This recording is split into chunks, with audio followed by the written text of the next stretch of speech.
오늘 우리에게 주시는 하나님의 말씀은 신약성경 마가복음 10장 35절에서 40절 말씀입니다.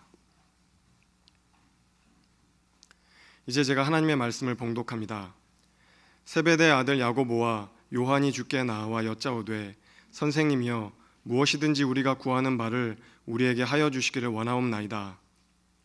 이르시되 너희에게 무엇을 하여 주기를 원하느냐 여짜오되 주의 영광 중에서 우리를 하나는 주의 우편에 하나는 좌편에 앉게 하여 주옵소서.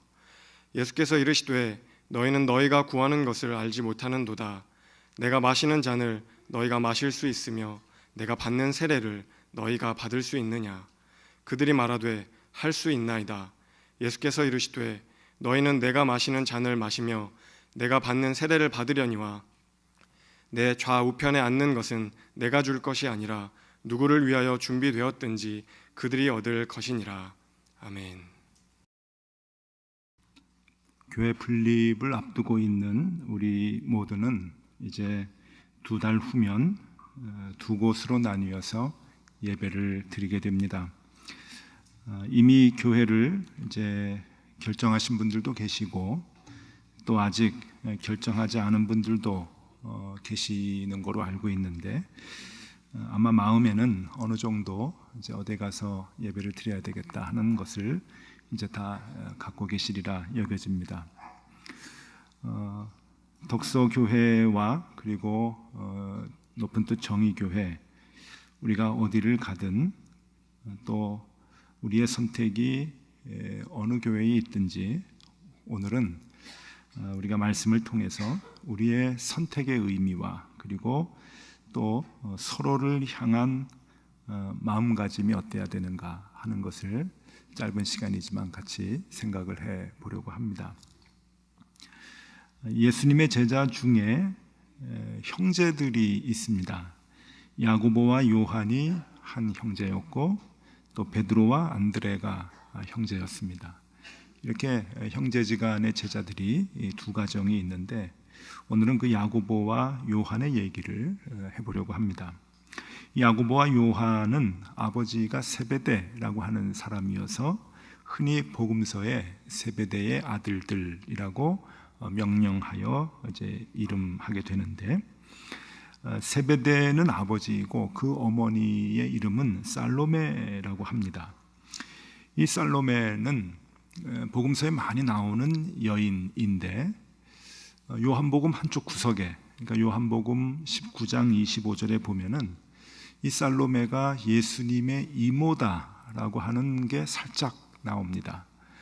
그러니까 이 아들인 요한이 이 요한복음을 쓰면서 자기의 어머니가 예수님의 이모다라고 하는 것을 이제 밝히게 되는 것이죠. 결국 야고보와 요한은 예수님의 이종 사촌 형제다라고 이제 볼 수 있습니다. 이 아버지 세베대라고 하는 사람은 갈릴리 호수에서 어부다 그렇게 이제 복음서에서 나오는데 그냥 우리가 갈릴리의 어부라고 하면은 하루 배 타고 나가서 고기를 잡아서 그날 먹고 사는 그런 가난한 사람이라고 생각을 하는데 그렇지 않습니다. 뭐 그런 분들도 많이 계시겠지만 마가복음 1장 20절에 보면은 품꾼을 데리고 고기를 잡는 그러한 그 모습이 나오는 것 같이 조금 생활이 넉넉했던, 그리고 좀 이게 조각배를 타고 나가서 고기를 잡는 것이 아니라 좀 규모가 컸던 어부였던 것을 우리는 간접적으로 알 수가 있습니다. 그의 어머니 살로메는 예수님이 돌아가실 때 그 십자가 밑에서 예수님의 임종을 지켰던 세 여인 중에 한 여인으로 복음서에 기록이 되어져 있습니다.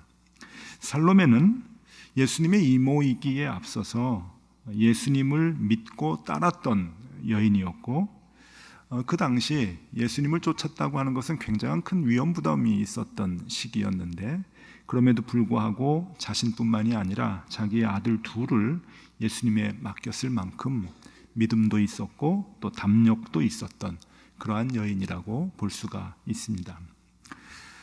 오늘 이 마가복음의 본문은 그의 아들인 두 형제, 즉 야고보와 요한이 예수님께 나와 자신들의 원하는 것을 요청하는 그러한 그 대목의 내용이 보여지지만, 같은 내용이 기록되어져 있는 마태복음에 보면은 야고보와 요한이 나와서 요청하는 것이 아니라 그의 어머니인 살로메가 예수님께 요청을 하는 그런 모습으로 바뀌어서 나오게 됩니다. 물론 요구하는 내용은 같은데 누가 말을 하고 있느냐 하는 것이 이제 살짝 이제 다르게 나옵니다.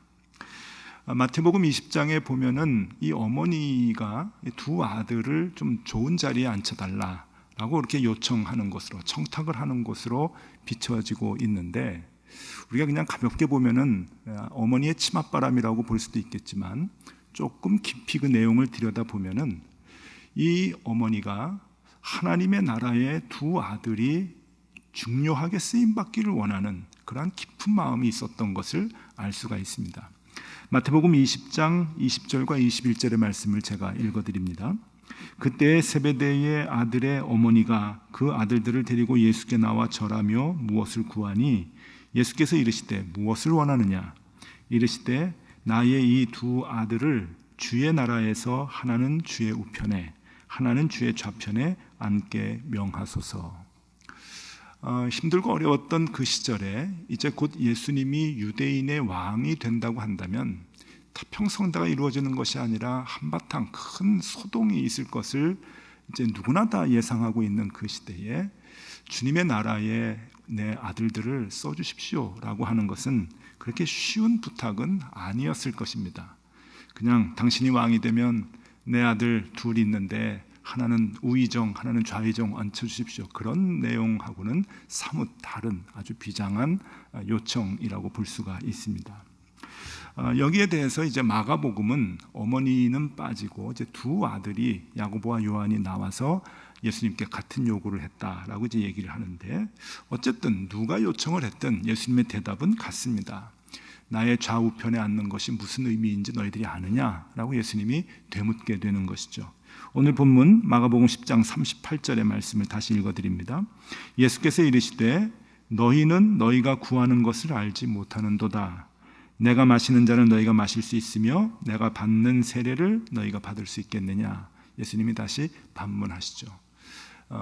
예수님의 좌우편에서 하나님의 쓰임을 받는다고 하는 것은 너희들이 생각하는 것보다는 훨씬 더 힘든 자리다라고 하는 것을 간접적으로 얘기하고 계시는 것입니다. 이런 일이 있고 난 다음에 얼마 되지 않아서 예수님은 결국 골고다 언덕에서 십자가에 못 박혀 돌아가시고, 그리고 그 일로 인해서 많은 두려움에 쌓여있던 제자들과 예수님을 쫓았던 여인들은 마가의 다락방에 모여서 숨어 기도하기 시작을 합니다. 그리고 우리가 잘 알죠. 기도하는 중에 주님께서 살아생전 약속하셨던 내가 하늘에 가면은 다시 성령을 너에게 보내주겠다라고 했던 그 성령님이 오시게 되고, 또 야고보와 요한 이 두 형제도 그 성령님을 만나고 난 뒤 비로소 주님의 제자의 길을 걷게 됩니다. 그것이 사도행전 초창기 초반 그 부분에 아주 자세하게 나오게 되죠. 그래서 결국은 이 야고보와 요한은 예수님과 함께 있었던 시대에는 그 예수님의 제자의 길을 잘 몰랐다가 예수님이 돌아가시고 난 뒤에 성령을 받고 난 뒤에 예수님께서 원하셨던 그 제자의 길을 걷기 시작을 했던 것입니다. 그런데 이 사도행전과 그 뒤에 신약 성경의 내용들을 보면은 이 두 형제, 즉 야고보와 요한이 걸어갔던 두 형제의 길이 사뭇 다르게 나타납니다. 똑같은 제자였고 똑같이 성령의 은사를 받은 이 두 형제의 제자로서의 발걸음이 다르게 나타났다고 하는 것이죠.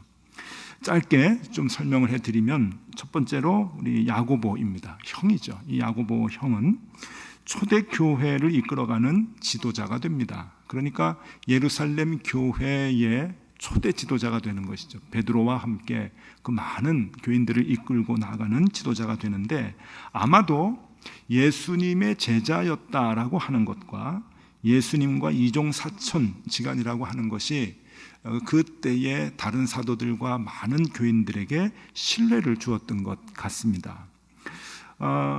그러나 그가 이제 교회를 맡아서 예루살렘 교회를 이끌다가 오랜 시간이 되지 않아서 그는 헤롯 왕에 의해서 붙잡혀 순교를 당하게 됩니다. 참 안타까운 일이죠. 열정적으로 초대교회를 섬기다가 이제 최후의 순간을 맞게 되는데, 그 상황을 사도행전 12장 1절과 2절은 이렇게 표현을 합니다. 읽어드립니다. 그때 헤롯 왕이 손을 들어 교회 중에서 몇 사람을 해하려 하여 요한의 형제 야고보를 칼로 죽였다. 이제 헤롯의 핍박이 시작이 되는데, 헤롯 아그리파 1세의 핍박이 시작이 되면서 본보기로 교회 몇 명을 잡아다가 이제 죽이기로 하고 야고보 사도를 죽이게 되는데, 그가 교회의 중심적 인물이었기 때문에 그런 것입니다. 그리고 그를 죽이고 난 뒤에 또 교회는 큰 핍박이 계속 이어지는데, 이제 다른 사도들과 교인들이 두려워 떨게 되는 것이죠. 그래서 결국은 이제 소아시아로, 그러니까 지금의 터키 지방이죠, 소아시아로 또 시리아 지역으로 이런 쪽으로 이제 복음의 사람들, 초대교회 사람들이 흩어지게 되는 그런 계기가 되었던 것입니다. 그 야고보의 삶은 역동적이었고 그의 생은 너무도 짧게 끝났지만은 무의미한 삶을 산 것이 결코 아니었습니다.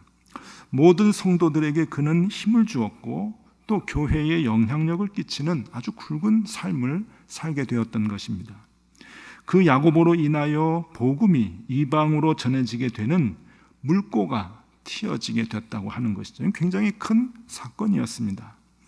예루살렘 교회의 복음이 머물러 있지 않고 그 복음이 소아시아로, 유럽으로 뻗어나가게 되는 계기가 되었다고 하는 것이죠. 그래서 결국은 이 야고보의 순교로 인해서 복음은 정말 발이 달린 것 같이, 날개가 달린 것 같이 많은 사람들에게 구원을 주기 위해서 펼쳐나가게 됐다라고 하는 것입니다. 이것이 야고보의 삶의 큰 족적이라고 볼 수가 있는 것이죠. 반면에 동생 요한의 삶을 살펴보면은, 요한은 후대 사람들에게 두 가지의 별명을 갖고 있었습니다. 두 가지 별명으로 불리게 되었는데, 하나는 사랑의 사도입니다. 우리가 잘 알듯이 요한 1, 2, 3서를 보면은 사랑에 대한 강조를 많이 하는데, 그래서 요한을 사랑의 사도, 사랑의 사도 얘기를 하죠. 참 자랑스러운 별명이 아닐 수 없습니다. 그런데 또 하나의 별명이 있는데, 이 또 하나의 별명은 이 사도 요한이 자랑스러워할지 잘 모르겠습니다. 나중에 이제 천국에 가면은 할아버지 그 별명이 어떠세요? 하고 제가 좀 물어보고 싶은데, 이 또 하나의 별명은 최장수 사도입니다. 오래 살았던 거죠. 지금 이제 역사적인 증거물로 이렇게 보면은 이 사도 요한이 94세에 생을 마감을 했다라고 이제 대체적으로 얘기를 하는데, 헤롯 아그리파 1세의 박해 때, 그러니까 자신의 친형이었던 야고보 사도가 순교를 당할 때 요한은 소아시아 지역으로 피신을 합니다. 다른 사도와 같이 이제 피신을 하게 되죠. 그러니까 터키 지역으로 이제 가게 됩니다. 그래서 그 지역에서 흩어져 있는, 함께 흩어진 교인들을 모아서 지역마다 교회를 세우게 되고, 또 그 지역에 있는 교회들을 돌면서 교인들을 가르치며 교회를 순방하면서 순례하면서 든든히 세우는 사역을 감당을 했던 것입니다. 그러다가 나중에 도미시안 황제 때, 그러니까 로마의 역사로 보면은 첫 번째 기독교 박해가 네로 황제 때 있었고, 두 번째 박해가 도미시안 황제 때 있었는데, 이 도미시안 황제의 두 번째 기독교 박해 때 잡혀서 반모 섬으로 유배를 가서, 우리가 잘 알고 있듯이 그곳에서 요한계시록을 나중에 기록을 하게 됩니다. 다시 노년에 풀려났다가 잠시 자유의 몸이 되었던 그는 이제 자유인으로서 생활을 하다가 유일하게 제자 중 순교를 하지 않고 자연사하는 그러한 사도가 됩니다. 형 야고보와 베드로 사도, 그리고 다른 모든 사도들, 의심이 많았던 도마에 이르기까지, 그리고 예수님을 반대하고 예수님을 잡아서 죽이려고 했던 바울에 이르기까지 모든 사도가 순교를 했던 그 초대교회 상황에서 그만 유일하게 순교하지 못한 채로 오래 살게 되었던 것입니다. 그래서 그의 장수는 그 장수 자체가 축복이라고 여기지는 않았을 것입니다. 아마 나중에 좀 이것도 물어보고 싶은데 아마 죄책감이 어느 정도 있지 않을까. 다른 동료들, 다른 형제, 사도들은 다 순교를 당했는데 본인만 이 땅에서 오래도록 장수를 누린 것은 마음에 큰 짐이었겠다, 또 책임감으로 남아 있었겠다 하는 생각을 하게 됩니다. 그러나 그는 그의 삶을 94년 동안 허비하지 않았습니다. 그는 오랜 세월 교회를 지켰고, 교회를 세웠고, 교회를 순례하며 격려하고, 교인들을 가르쳤고, 그래서 교회를 건강하게 세워 나갔습니다. 그리고 말년에는 교회를 이렇게 순례하고 가르치는 것으로만 끝나면 안 되겠다. 내가 죽으면 이들을 어떻게 교회를 세워나갈고 생각을 하면서 교회를 세우기 위한 소중한 기록들을 해나가게 됩니다. 그것이 우리가 지금 갖고 있는 요한복음, 그리고 요한 1, 2, 3서, 그리고 주님 다시 오실 것을 기대하면서 우리에게 가르쳐주는 요한계시록의 말씀들입니다.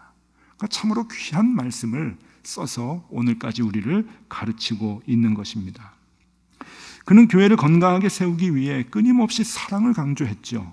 그가 사랑으로 교회를 가르치고 세우지 않았다면 아마 2000년이 흐른 지금 교회는 많이 변질이 되었을 것입니다. 만약에 바울의 신앙만 있어서 전도해야 된다 하는 그 부분이 강조가 됐다고 한다면 오늘날 교회는 조금 건조했을 것입니다.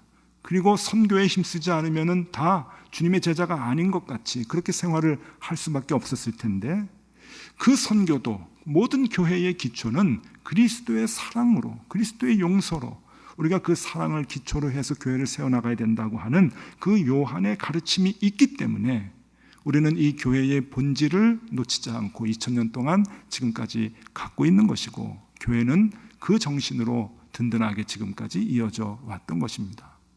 그러니까 요한의 수고와 그 요한의 역할은 굉장히 중요한 것이었다고 볼 수가 있는 것이죠.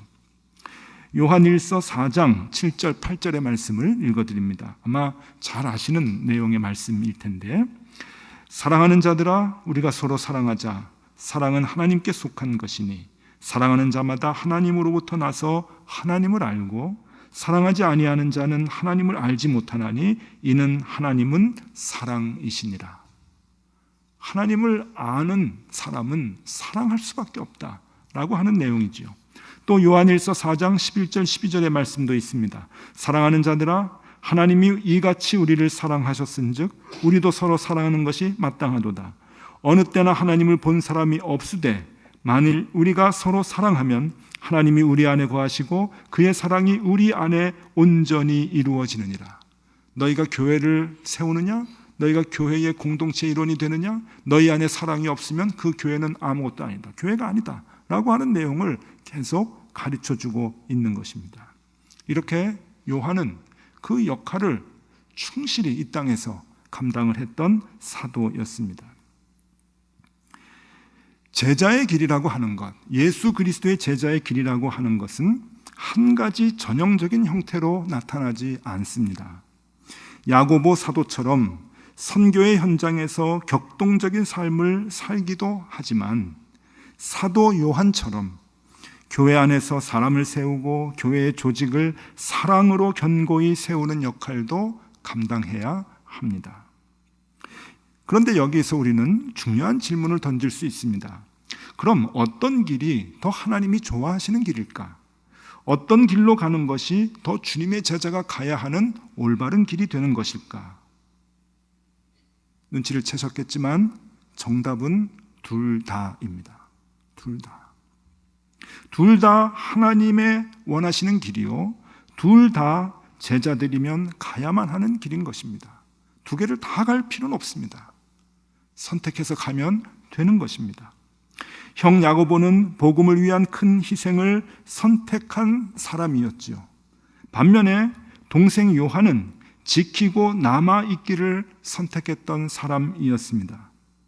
두 형제가 걸어간 길은 사뭇 달랐지만 교회를 견고케 하고 복음을 퍼지게 했던 위대한 삶을 이 두 사람은 살았던 것입니다. 야고보가 없었다면 복음은 이방에 퍼져나가지 못했을 것이고, 요한이 없었더라면 교회는 2000년 동안 사랑으로 견고하게 이어져 내려오지 못했을 것입니다. 이게 오늘 저와 여러분들이 함께 갖고자 하는, 공유하고자 하는 성경의 메시지입니다. 이제 우리 교회는 2달 후면 2교회로 나뉘어 예배를 드립니다. 덕소로 가는 교우들, 이렇게 볼 수가 있겠죠. 안주하는 것보다는 새로운 일에 도전해 보려고 하고, 또 환경의 변화를 두려워하지 않는 선교적 사명이 큰 분들이라고 생각합니다. 그렇게 얘기해도 틀리지 않을 것 같습니다. 그냥 오 목사 간다니까 쫓아가지, 이런 분들은 많지 않을 것 같습니다. 새로운 곳인데 또 학교로 가는데 한번 아이들을 위해서 한번 선교해보자 하는 그런 마음을 갖는 분들이 이제 많이 가시는 것 같습니다. 그러면 정의교회에 남아있는 분들은 어떤 분들입니까? 안주하려고 하고 도전을 싫어하고 선교적 사명이 없는 분들입니까? 절대 그렇지 않습니다. 절대 그렇지 않습니다. 하나님의 일은 뛰쳐나가서 새로운 일을 하는 것만이 전부가 아닙니다. 성경은 우리에게 그것을 분명히 얘기해 주고 있죠. 한 교회를 든든히 세우고 그 교회를 조직해 나가고 또 서로 사랑하며 견고하게 교제하면서 교회를 건강하게 세워나가는 것 매우 중요합니다. 교회를 통해서 이 땅에서 천국을 보여주는 것만큼 교회의 역할에 가장 중요한 이유가 없기 때문에 그런 것이죠. 그 일에 힘쓰는 사람들이 필요한 것입니다. 그래서 그 교회를 자자손손, 그 정신이 변질되지 않도록 이어지도록 노력할 필요가 우리에게 있는 것이죠. 그래서 여러분, 정말 감히 오늘 이 성경의 말씀을 보면서 비교해 본다고 한다면, 덕소로 가시는 분들의 성향이 야고보 사도와 같다라고 감히 말씀드릴 수 있다고 한다면, 정의교회에 계시는 분들은 사도 요한과 같은 성향이 있다고 볼 수가 있습니다. 저는 그것이 틀리지 않다고 생각을 합니다. 야고보 사도의 사역과 사도 요한의 사역이 함께 있을 때 복음이 증거되고 교회가 든든히 서갔던 것 같이, 덕소로 가는 분들의 성향과 정의교회에 남아 계시는 분들의 성향을 하나님께서 사용하셔서 우리 모두를 통하여 복음이 증거되고 교회가 든든히 서갈 수 있도록 하나님께서 함께 해 주실 것을 확신합니다. 저는 우리 교회 교인들을 통해서 하나님이 그 일을 이루어 주시리라 믿어 의심치 않습니다. 그래서 저는 로마서 8장 28절의 말씀이 좋습니다. 이 말씀은 우리 개인에게도 적용이 되는 말씀이지만 교회에도 적용이 되는 말씀이라고 굳게 믿고 있습니다. 읽어드립니다. 우리가 알거니와 하나님을 사랑하는 자 곧 그의 뜻대로 부르심을 입은 자들에게는 모든 것이 합력하여 선을 이루느니라. 아멘. 하나님께서 우리 모두의 신앙의 삶을 통해, 그리고 분립하는 이 과정에서 우리의 선택을 통하여 하나님의 나라가 온전히 세워질 수 있도록 우리를 분명히 정확하게 사용하여 주실 것입니다. 기도하겠습니다. 하나님 아버지, 우리 교회가 이제 곧 분립을 하여 두 곳으로 나뉩니다. 덕소로 가는 교우들에게는 야고보의 사도와 같은 마음을 주시고, 정의에 남는 교우들에게는 사도 요한과 같은 마음을 더욱 허락하여 주시옵소서. 그래서 우리 모두를 통하여 분립되는 두 교회가 든든히 세워지게 하여 주시옵소서. 예수 그리스도의 이름으로 기도드리옵나이다. 아멘.